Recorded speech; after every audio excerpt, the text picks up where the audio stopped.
আজকের গল্প কনকাঞ্জলি। নিউ টাউনের একটি অভিজাত পাড়ায় এই দোতলা বাড়িটি। বাড়িটি খুব সুন্দর সাজানো। সামনে বাঁধানো লন, দুপাশে ঝাউ গাছ এবং অন্য ফুলের গাছও আছে। বাড়িটির নামটিও খুব সুন্দর, ঢেউ। সেদিন ছিল রবিবার, ছুটির দিন। বাড়িটির দোতলায় সুন্দর সাজানো ড্রয়িং রুমে দামি সোফায় বসেছিলেন লহরী দেবী এবং সুবীরবাবু। তারা তাদের ড্রয়িং রুমে জায়ান্ট স্ক্রিনে একটি বিদেশি ছবি দেখছিলেন। লহরী দেবীর বয়স প্রায় 50। তিনি কলকাতার একটি নামকরা বেসরকারি ইংরাজি মাধ্যম স্কুলের প্রিন্সিপাল। সুবীরবাবু পেশায় চিকিৎসক, তিনি কার্ডিওলজিস্ট। তার বয়সও প্রায় 55। দুজনেই খুব সজ্জন, ভদ্র মানুষ। তাদের 25 বছরের বিবাহিত জীবন, কিন্তু তারা নিঃসন্তান। সুবীরবাবু লহরী দেবীকে বললেন, একটু চা হলে মন্দ হতো না। লহরী দেবী ডাকলেন, পূর্ণা মা, 2 কাপ চা করে নিয়ে আয় তো। একটু পরে বছর 20 এক তরুণী ট্রেতে করে 2 কাপ চা নিয়ে আসলো। তিনি 1 কাপ সুবীরবাবুর হাতে দিলেন, 1 কাপ লহরী দেবীর হাতে দিলেন।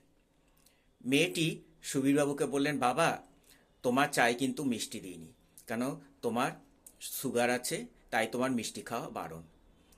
আর সে লহরী দেবীকে বলল যে, মা, তোমার চায়েও কিন্তু মিষ্টি কম দিয়েছি, তোমারও তো বয়স হচ্ছে, তোমার একটু মিষ্টি কম খাওয়া দরকার। সুবীরবাবু এবং লহরী দেবী একটু হাসলেন। এরপরে পূর্ণা চলে গেল।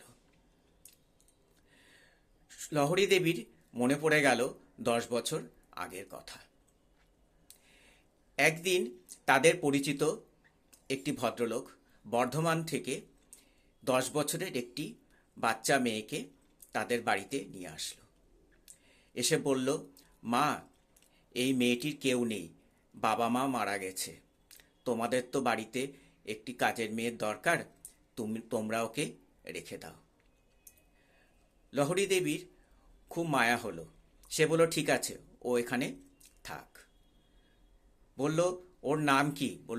লোকটি বলল, ওর নাম মালতী। এরপরে লোকটি চলে যায়। তারপর থেকে মালতী এখানেই থাকতে শুরু করে। লহরী দেবী এবং সুবীরবাবু তাকে মেয়ের মতনই ভালোবাসত। তারা মালতী নাম পাল্টে নাম রাখেন সম্পূর্ণা, সংক্ষেপে পূর্ণা বলেই ডাকত। কেন সে তাদের সংসারকে পূর্ণ করে দিয়েছে, তাদের সন্তানের অভাব দূর করেছে। খুবই ভালোবাসে তারা পূর্ণাকে, পড়াশোনাও শিখিয়েছে। এরপরে লহরী দেবী সুবীরবাবুকে বলে যে, পূর্ণার তো বয়স হলো, ওর একটা বিয়ের দরকার, আমাদের মেয়ে থাকলেও তো তাকে বিয়ে দিতে হতো। সুবীরবাবু বলল, তুমি ঠিকই বলেছ, দেখি কোনো ভালো ছেলের সন্ধান পাওয়া যায় কিনা। সেই মতো তারা খোঁজ করতে লাগলো। দেখা গেল বর্ধমানে একটি গ্রামে একটি ভালো পরিবার আছে। পরিবারে বিধবা মা এবং তাদের একমাত্র তার সন্তান।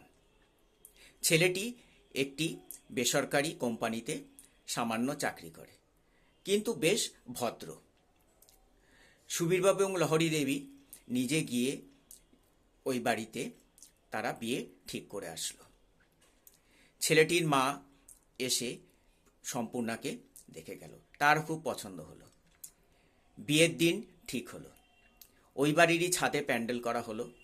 আত্মীয় স্বজন এবং কিছু লোকজন নেমন্তন্ন করা হলো। ছোটোখাটো একটি বিয়ের অনুষ্ঠান করা হলো। সন্ধ্যাবেলায় বর আসলো বিয়ে করতে, বিয়েও সম্পূর্ণ হলো। পরদিন সম্পূর্ণা শ্বশুরবাড়ি যাবার সময় তখন একজন বয়স্কা আত্মীয়া বললেন, সব নিয়মিত পালন করা হয়েছে, কিন্তু মেয়ে যাত্রাকালে তো কনকাঞ্জলি দেয়, তা পূর্ণা কাকে কনকাঞ্জলি দেবে? লহরী দেবী বলল, কেন, আমি তোর মা, আমি কনকাঞ্জলি নেব। পূর্ণা পেছন ফিরে চাল নিয়ে চাল দিতে লাগল। লহরী দেবী আঁচল পেতে দাঁড়ালেন। 3 বার চাল দেওয়া হলো। সম্পূর্ণা হাউ হাউ করে কাঁদতে লাগলো। লহরী দেবীও কাঁদতে কাঁদতে চাল নিয়ে ঘরে চলে গেলেন, কেন নিয়ম অনুসারে মেয়ে যাত্রাকালে মাকে দেখতে নেই। এরপর সুবীরবাবু পূর্ণা এবং তার স্বামীকে শ্বশুরবাড়ির উদ্দেশ্যে যাত্রা করে দিলেন। তিনি ঘরে ঢুকলেন। তিনি সান্ত্বনা দিয়ে বললেন, লহরী, কেঁদো না, তুমি মেয়েকে সুপাত্রে দান করেছ, ও ভালো থাকবে, দেখো। আর যখনই তোমার মন খারাপ করবে, ওকে দেখতে ইচ্ছা করবে, আমরা ওকে নিয়ে এসে রাখব। লহরী দেবী উঠে সুবীরবাবুকে জড়িয়ে ধরে হাউ হাউ করে কাঁদতে কাঁদতে বললেন, কিন্তু আমাদের ঘর তো ফাঁকা হয়ে গেল, আমরা এখন কি করে থাকবো?